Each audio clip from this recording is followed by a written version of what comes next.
Halo teman-teman, jangan lupa subscribe, like, komen, dan tonton videonya sampai akhir ya. Assalamualaikum warahmatullahi wabarakatuh.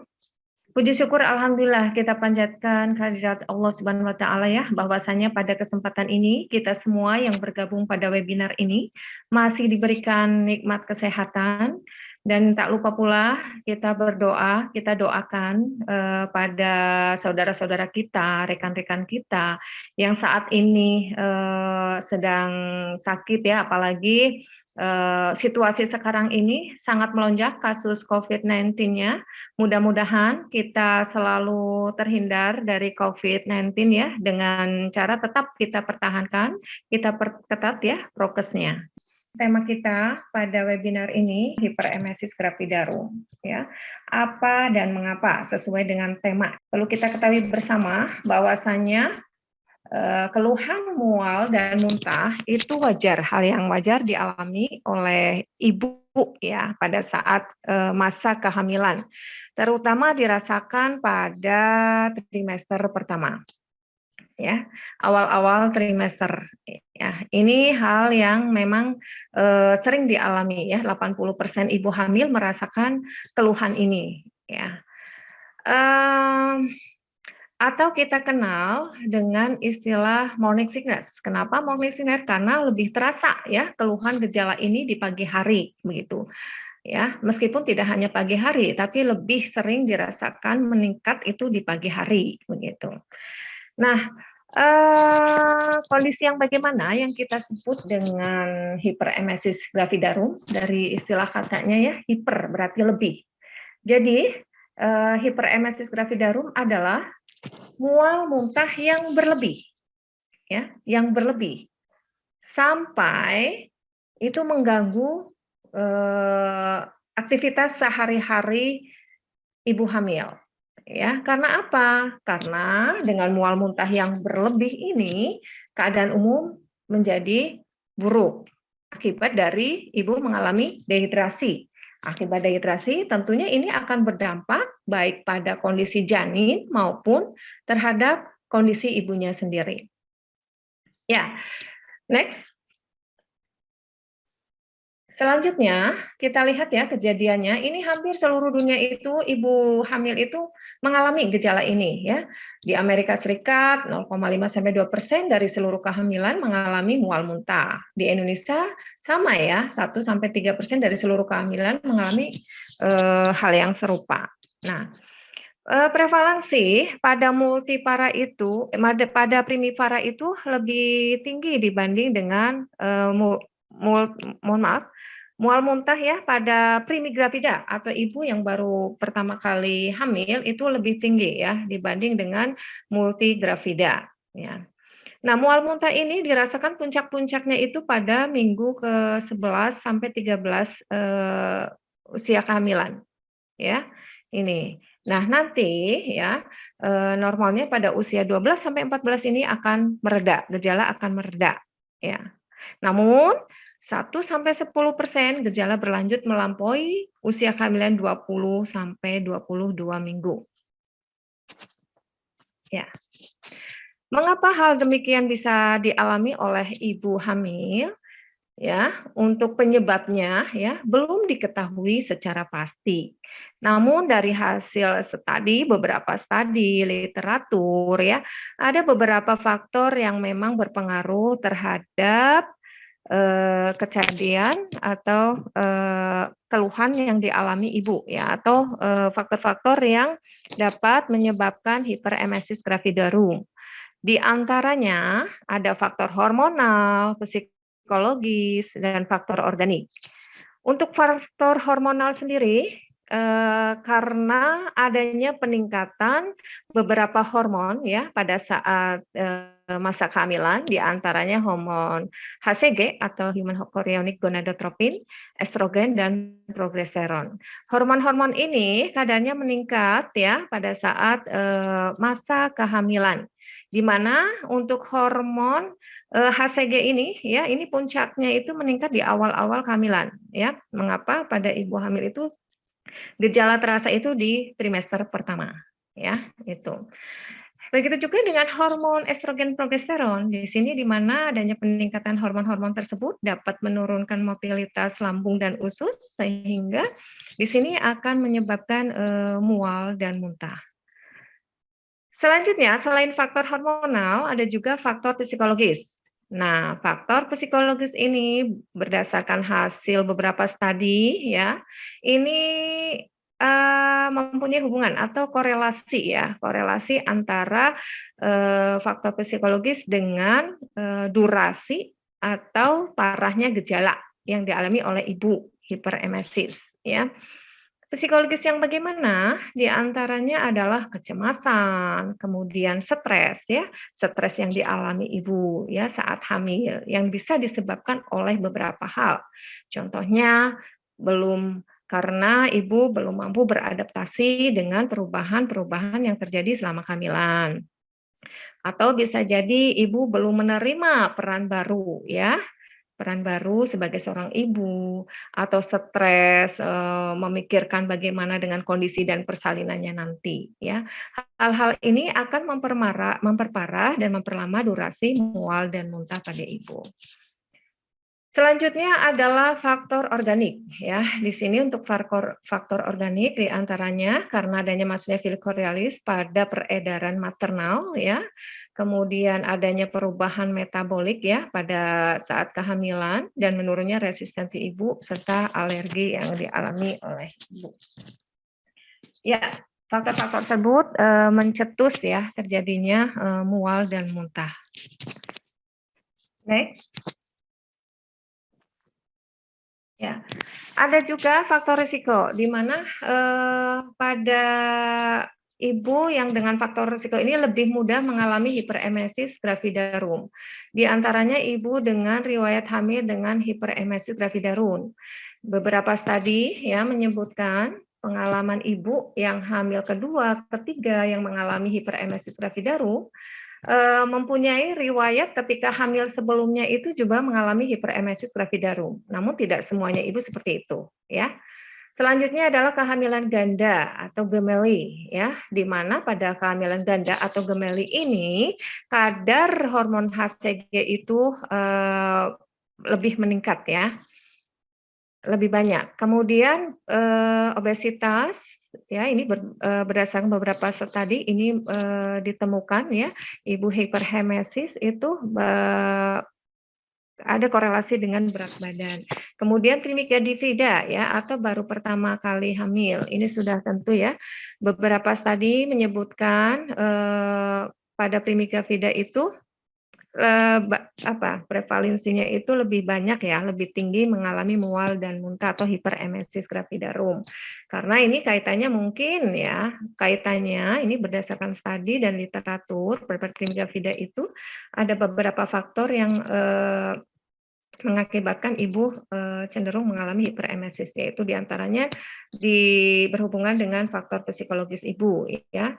Karena baru pertama kali pengalaman hamil ya, psikologisnya dari stres ya.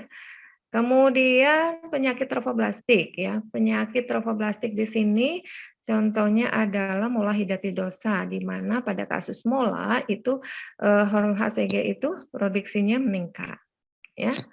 Oke, next. Ya, bisa dilanjut? Ya.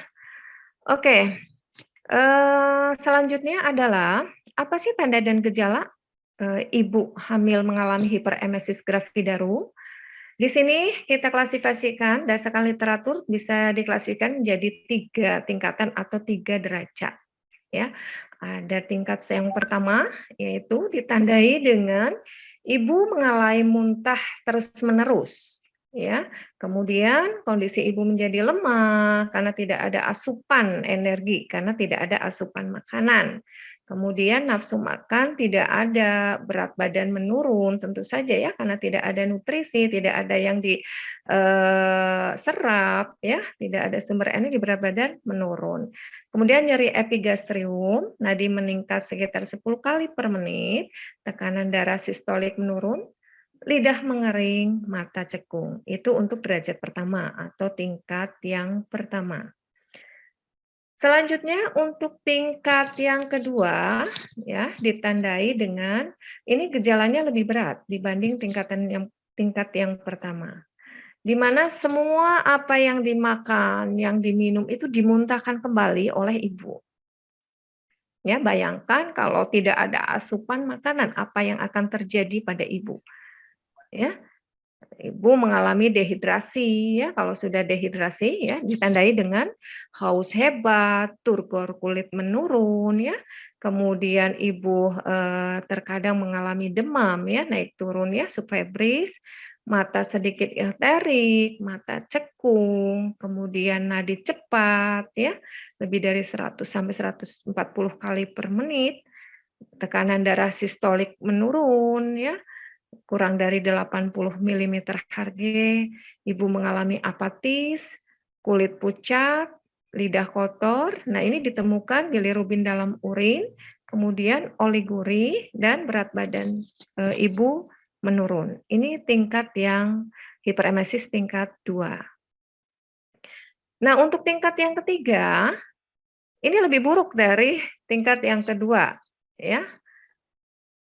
Di mana kondisi ibu ya ini memang sudah mengalami gangguan kesadaran ya, penurunan kesadaran, bisa delirium sampai kondisi koma ya.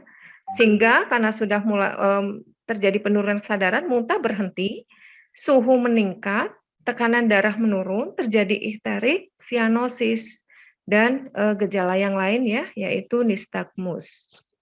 Ini tingkat yang ketiga atau derajat 3. Ya, dari gejala-gejala tadi tingkat 1, 2, 3, tentunya ya ini berakibat dampaknya baik pada janin maupun terhadap kondisi ibu sendiri, ya. Nah, untuk menentukan apakah memang ibu mengalami hiperemesis gravidarum, ini bisa dengan hasil anamnesis, kemudian pemeriksaan fisik dan pemeriksaan penunjang. Nah, mungkin nanti untuk bahasanya ini lebih detailnya nanti untuk narasumber yang kedua ya, tentang asuhan keperawatan pada hiperemesis gravidarum. Lanjut. Ya, ya, untuk anamnesis didapatkan keluhan muntah terus-menerus dan berlebih, kemudian munculnya pada awal trimester ya. Kemudian dikaji juga ya faktor memperberat dan memperingan, kemudian untuk menilai sejauh mana ya mual muntahnya ini bisa dilakukan dengan instrumen pregnancy quantification of emesis index, kemudian menanyakan riwayat obstetri, riwayat penyakit lain yang menyertainya, bisa apakah pasien mengalami hipertiroid, apakah mengalami gastritis atau penyakit hati atau DM. Ya, oke. Ya, untuk pemeriksaan fisik, scanning aja secara umum saja ya, dilihat keadaan umumnya, tanda-tanda vital ibu, kemudian bagaimana, apakah ada tanda-tanda dehidrasi yang dialami ibu, kemudian tak lupa pula ya, dikaji ya bagaimana diperiksa status obstetrinya. Next. Ya, satu lagi adalah pemeriksaan penunjang ya, ini dari urinalisis ya, kemudian dikaji lab darah lengkap ya, kemudian dikaji GDS-nya, elektrolitnya, karena apa? Karena pada kasus-kasus dehidrasi ini ya, ini terjadi gangguan keseimbangan cairan elektrolit asam basa ya, sehingga perlu diperiksa. Kemudian pemeriksaan yang lain ya, ada pemeriksaan enzim hati, serum kreatinin, serum ureum, kemudian dilakukan USG untuk mengetahui apakah ada kehamilan ganda atau tadi ya mola, kemudian tes fungsi hati dan ginjal. Kalau memang ini tes fungsi hati dan ginjal terganggu, biasanya ini kalau sudah derajat 3. Kemudian pemeriksaan TSH dan T4 ini kalau dicurigai memang ibu ada penyakit penyerta, misalkan pada penyakit hipertiroid. Ya, selanjutnya tentu saja ya dampak dari ibu yang mengalami hiperemesis gravidarum ya. Kalau tidak ditangani dengan tepat, ini akan berdampak bagi kondisi janin dan ibunya. Apa dampaknya? Dampaknya ibu bisa mengalami gagal ginjal akut ya, kemudian ruptur esofagus, kemudian anemia defisiensi folat, BBLR ya, atau bayi berat badan lahir rendah ya karena kurangnya kecukupan nutrisi ibu. Ya, ya, tentunya kalau pada ibu yang mengalami hiperemesis gravidarum itu tidak bisa dibiarkan begitu saja, harus cepat ditangani, ya. Nah, bagaimana penata laksanaannya? Ini untuk penata laksanaannya ada penata laksanaan kalau pada hiperemesis tingkat 2 dan 3 itu dilakukan rawat inap ya, dengan penanganan pemberian medikamentosa atau obat-obatan ya. Kemudian pemberian nutrisi, kemudian isolasi, terapi psikologi, cairan parenteral dan terapi alternatif. Nah, untuk medikamentosa atau pemberian obat-obatan biasanya yang di next bisa dilanjut. Ya, medikamentosa yang diberikan itu berupa suplemen multivitamin seperti vitamin D1, B6, kemudian pemberian antihistamin ya seperti doxilamin, dipendiramin, pemberian dopamin antagonis ya yang biasa diberikan adalah promethazine, metocloperamide. Selanjutnya pemberian serotonin antagonis ya untuk mengatasi muntahnya ondansetron. Nah, ini untuk terapi obat-obatannya. Kemudian untuk nutrisinya ini harus diperhatikan. Karena ibu yang mengalami dehidrasi itu ya banyak selain asupan nutrisinya karena muntah setiap makanan itu dikeluarkan lagi, tidak ada asupan nutrisi, tidak ada yang serap ya di dalam tubuh, sehingga perlu diperhatikan untuk nutrisinya. Nutrisi yang bagaimana? Ini harus modifikasi dietnya ya. Anjurkan ibu makan dalam porsi kecil namun sering ya. Misalkan biskuit ya, bangun tidur pagi makan biskuit dulu ya, sedikit-sedikit tapi sering. Kemudian diet tinggi karbohidrat untuk memenuhi kebutuhan karbohidratnya ya. Karena tubuh ya dengan tadi muntah terus tidak asupan nutrisi, tubuh ibu itu membutuhkan sumber energi, salah satunya adalah dari karbohidrat ya. Dari karbohidrat itu yang diserap dalam bentuk ya monosakarida ya atau glukosa. Nah, sehingga ini harus dipenuhi kebutuhan ini ya. Makanya untuk modifikasi dietnya itu disarankan ibu dietnya tinggi karbohidrat serta rendah lemak. Kemudian menghindari makanan yang emetogenik atau membuat ibu mual atau muntah, misalkan adalah hindari makanan yang pedas, kemudian makanan yang selain pedas juga makanan yang berbau yang dapat merangsang semua jenis makanan yang dapat merangsang mual dan muntah ibu itu dihindari.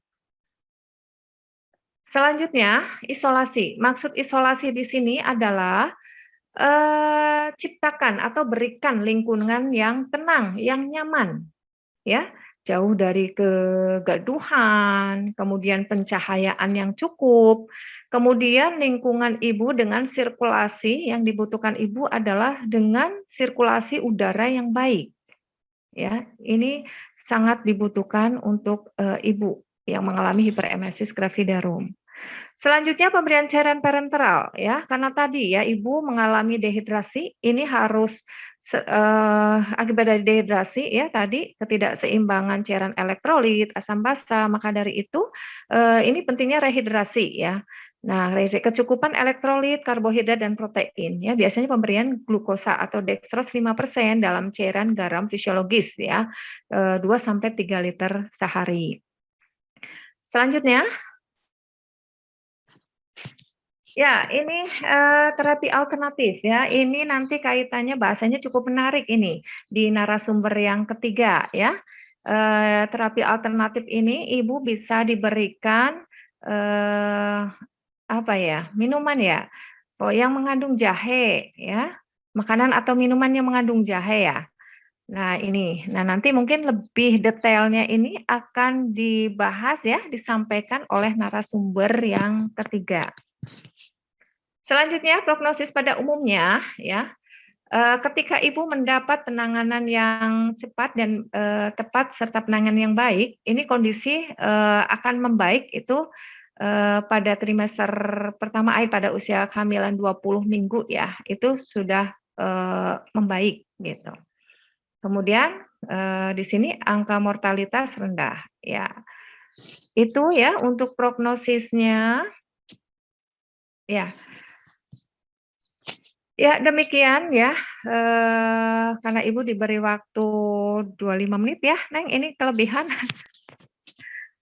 Ya, itu barangkali ya, untuk topik yang dapat Ibu share pada kesempatan ini. Mungkin nanti ada hal yang perlu didiskusikan, bisa didiskusikan, kurang lebihnya, terima kasih Ibu cukupkan. Assalamualaikum warahmatullahi wabarakatuh.